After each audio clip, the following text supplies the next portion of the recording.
I have a confession to make. I have not always been a collaboratively minded DM. In fact, I used to be one of those DMs who probably should have just written a book. And that may come as a surprise to some folks who watch my channel fairly regularly, but genuinely, I used to not really care about my players' choices or backstories at all. I would get a story in my head, and by God, I was going to tell it.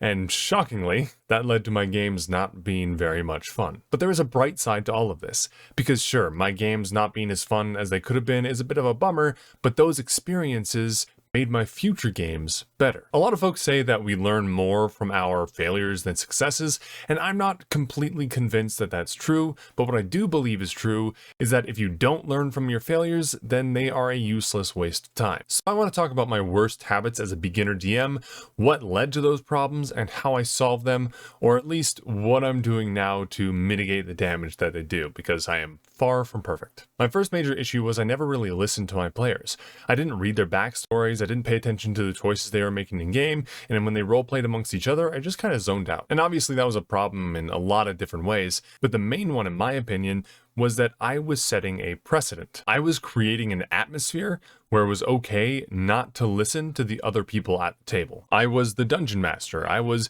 teaching everybody how to play the game. I was setting the schedule. I was the de facto leader of the group, and I wasn't really doing my job. It created a table where each person was only individually worried about what they were going to do next without really thinking about what other people were going to do. I would get so caught up in the stories that I wanted to tell that I would have NPCs do the things that the PCs were supposed to do, thus, defeating the purpose of this being a Dungeons and Dragons game. When I sat down to prep, I would start brainstorming. I would come up with all these cool ideas and stories and moments that I wanted to happen. I would write them down, I would integrate them into the game, and it was exhilarating. I would imagine all these moments and scenes in my head, how cool and effective and epic they would be. And then I would get really, really attached to those ideas, and then as D&D players do, they went in a different direction. So instead of putting those ideas in my back pocket and saving them for later, I would more or less force my party to go towards those moments. If they chose the wrong route, I might make it a dead end, or I might contrive things to make it look like they chose the correct path. Usually not particularly convincingly. And this can make my players feel like nothing they did really mattered.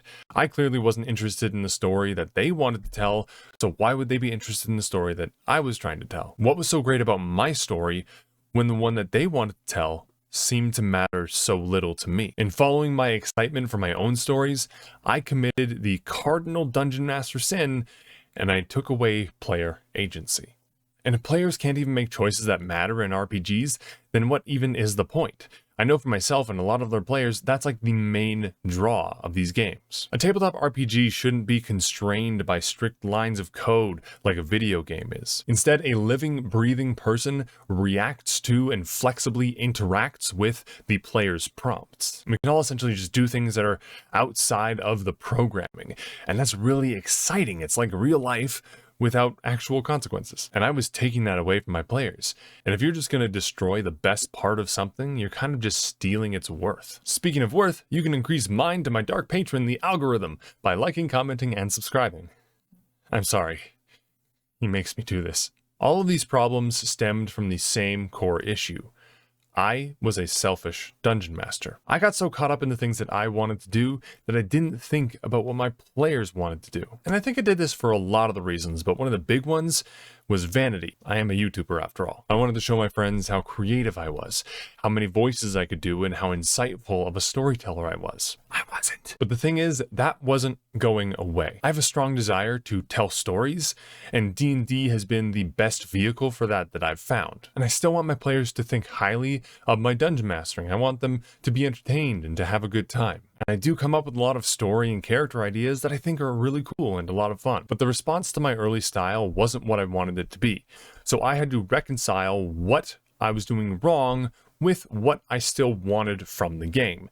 Because if I wasn't going to be able to tell stories through D&D, I didn't think I was super interested in the game. And then it hit me. I needed to be lazier. I'm kidding.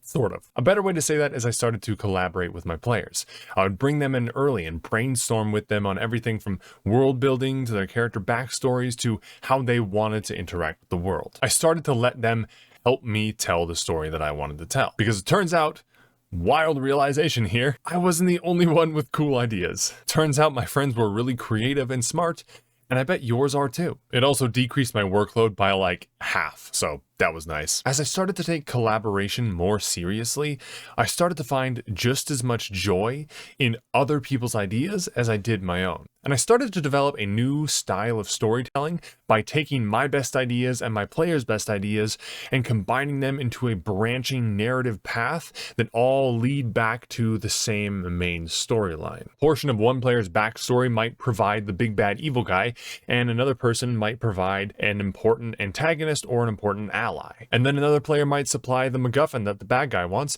and another player might provide sources of tension or stakes. And this improved my games in every conceivable way. My players were having more fun, they remembered more about the lore, they were more interested in the mysteries, and they were way more invested. The story became so much better because it wasn't just me imposing what I wanted on everybody else. Everybody was coming together to build something cool. And that's all well and good, but how do we actually achieve this? The first step that I take now is pitching the campaign idea to the group.